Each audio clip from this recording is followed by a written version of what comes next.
Fisika dalam keperawatan. Dalam terapan bidang medis, selain parameter-parameter tubuh adalah kajian utama fisika, pemanfaatan teknologi diagnosa dan monitoring juga secara prinsip mengacu pada ilmu fisika. Bioakustik, konsep bunyi dalam kehidupan sehari-hari dihubungkan dengan indera pendengaran atau telinga. Frekuensi yang didengar manusia adalah 20 Hz. Walaupun manusia hanya bisa mendengarkan bunyi pada frekuensi audible, tetapi terapan medisnya mencakup juga gelombang pada frekuensi ultrasonik, konsep gelombang, gelombang bunyi, manfaat, dan kerugian frekuensi. Audisonik termasuk resiko ketulian, lalu dilanjut dengan ultrasonik yang pemanfaatannya lebih ke aspek diagnosis. Penerapan bioakustik dalam ilmu kesehatan. Contohnya adalah alat USG ini. USG adalah alat yang memanfaatkan gelombang ultrasonik, yaitu gelombang suara yang memiliki frekuensi yang tinggi, sekitar 250 kHz sampai 2000 Hz, yang kemudian hasilnya ditampilkan dalam layar monitor. Peralatan ultrasonik memiliki transducer yang dapat mengirimkan gelombang suara sekaligus menerima hasil pantulan gelombang suara tersebut.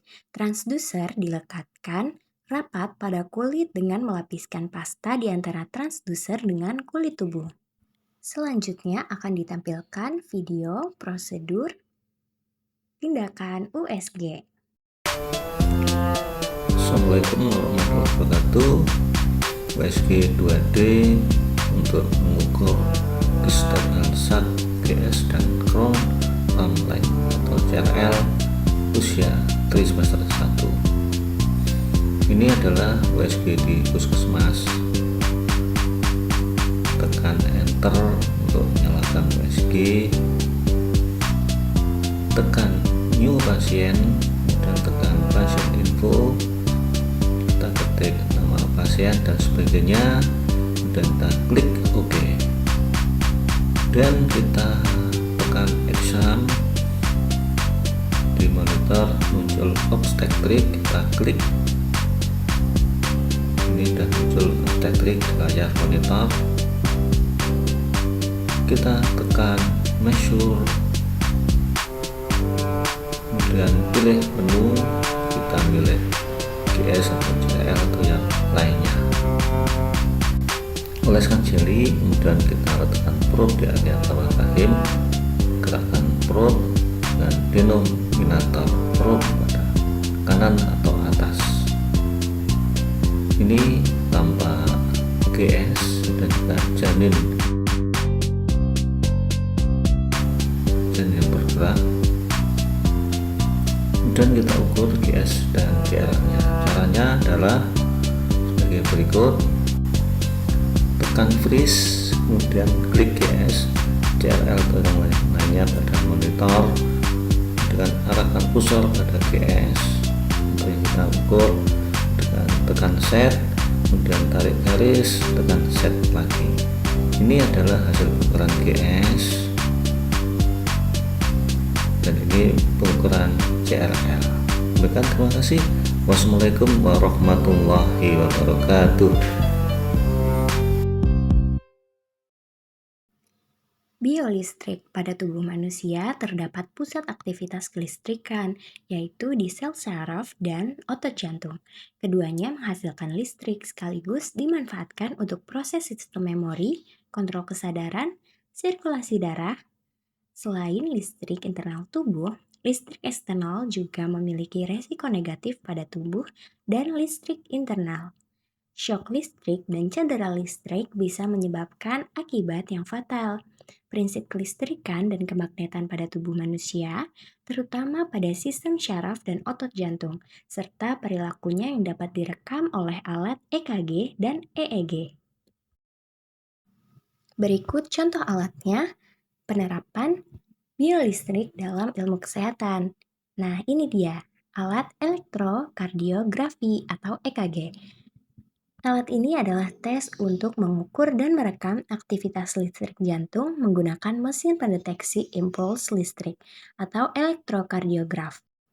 Alat ini menerjemahkan impuls listrik menjadi grafik yang ditampilkan pada layar pemantau. Prosedur ini tergolong aman, cepat, dan tidak menyakitkan, serta dilakukan tanpa pengaliran arus listrik dan tanpa sayatan atau non-invasif. Elektrokardiogram dapat mendeteksi gangguan lain pada jantung seperti ketidakseimbangan elektrolit atau efek samping dari obat-obatan yang mempengaruhi ritme jantung. Biofluida. Dalam fluida dikenal istilah tekanan gauge, yang artinya adalah nilai atau besarnya tekanan. Tekanan gauge didefinisikan sebagai selisih antara tekanan fluida yang sebenarnya dengan tekanan udara. Tekanan fluida pada suatu titik dalam fluida memiliki nilai yang sama setiap arah. Konsep fluida dikaitkan dengan mekanisme, sistem transformasi, dan sistem respirasi pada tubuh manusia. Fluida pada sistem transportasi adalah darah yang mengalir melalui pembuluh karena dipompa oleh jantung, sedangkan fluida pada sistem respirasi adalah udara yang setiap saat keluar masuk melalui paru-paru. Beberapa sifat cairan dan prinsip-prinsip yang mengatur aliran cairan melalui pembuluh. Semua cairan bila dalam ruang tertutup mengerahkan tekanan. Tekanan hidrostatik merujuk pada gaya yang diberikan liquid oleh seseorang terhadap dinding wadahnya. Tekanan darah yang diberikannya dalam sistem vaskular dikenal sebagai tekanan darah. Manometer adalah alat pengukur tekanan darah yang menggunakan tinggi kolom atau tabung yang berisi liquid statik untuk menentukan tekanan.